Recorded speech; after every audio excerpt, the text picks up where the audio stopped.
से खबर, जहां पर तमाम जो श्रद्धालु पहुंच रहे हैं उन्होंने एक बड़ा रिकॉर्ड बनाया है। महाकुंभ में अब तक 50 करोड़ से ज्यादा श्रद्धालुओं ने स्नान किया है। तो रोजाना श्रद्धालुओं के आने का सिलसिला जारी है। महाकुंभ में 1 महीने से ज्यादा हो चुके हैं और पिछले 1 महीने में प्रयागराज में देखिए रिकॉर्ड बन रहे हैं। 33 दिन में देश दुनिया से श्रद्धालु पहुंचे हैं और रिकॉर्ड श्रद्धालुओं ने स्नान किया है। वहीं अगर मौनी अमावस्या की बात की जाए तो मौनी अमावस्या पर ही अकेले 7 करोड़ 64 लाख से ज्यादा जो श्रद्धालु हैं उन्होंने स्नान किया है। और आपको इससे जुड़ी हुई एक रिपोर्ट दिखा देते हैं।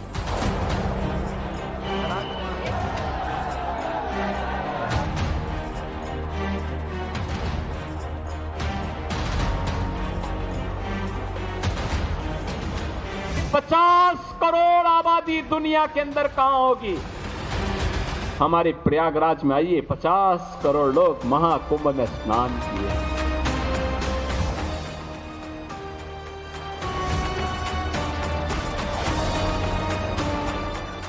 अभूतपूर्व है ये आंकड़ा, ऐतिहासिक है ये गिनती, अतुलनीय है ये सनातनियों का समर्पण।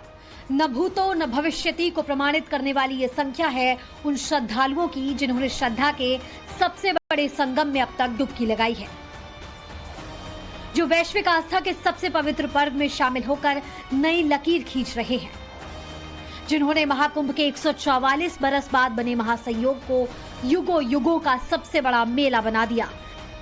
सरकार दावा कर रही है कि योगी आदित्यनाथ के राज में जो महाकुंभ हुआ है प्रयागराज में, उसमें इतने लोग आए जितने आज तक कभी किसी सनातनी पर्व में इकट्ठा नहीं हुए।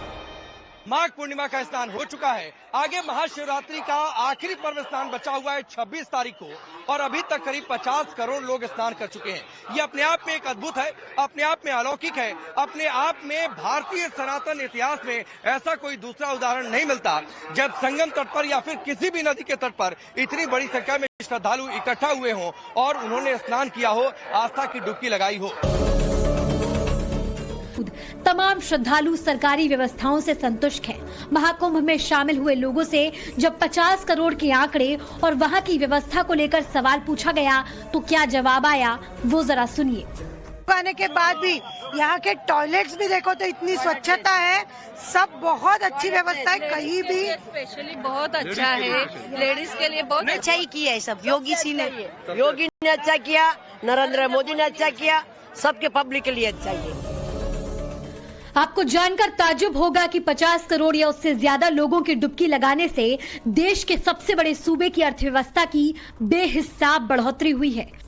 उत्तर प्रदेश की इकोनॉमी में महाकुंभ का क्या योगदान है वो हम आपको बताएंगे, मगर उससे पहले ये जान लीजिए कि एक हादसे के बाद योगी ने कैसे पूरी व्यवस्था को बदल डाला। मौनी अमावस्या आई, मौनी अमावस्या के दिन यहीं पर एक हादसा हुआ जो मैं आपको तस्वीर दिखा रहा हूँ। रवि आपको तस्वीर दिखाएंगे, थोड़ा सा कैमरा इधर घुमाइए।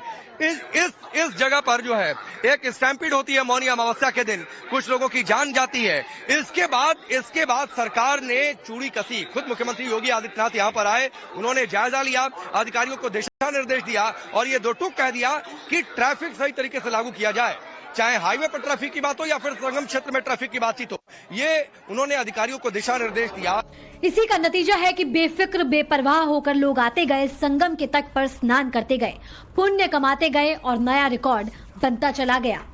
14 फरवरी को महाकुंभ में स्नानार्थियों का जो टोटल संख्या है अभी तक वो 50 करोड़ का आंकड़ा पार हुआ है और इस अवधि में बहुत अच्छे तरीके से सुगमता से स्नानार्थियों का स्नान कराया गया है और आगे भी अभी जब तक हमारे श्रद्धालु आते रहेंगे सभी को सुरक्षा की भावना से सभी को सकुशल स्नान कराया जाता रहेगा।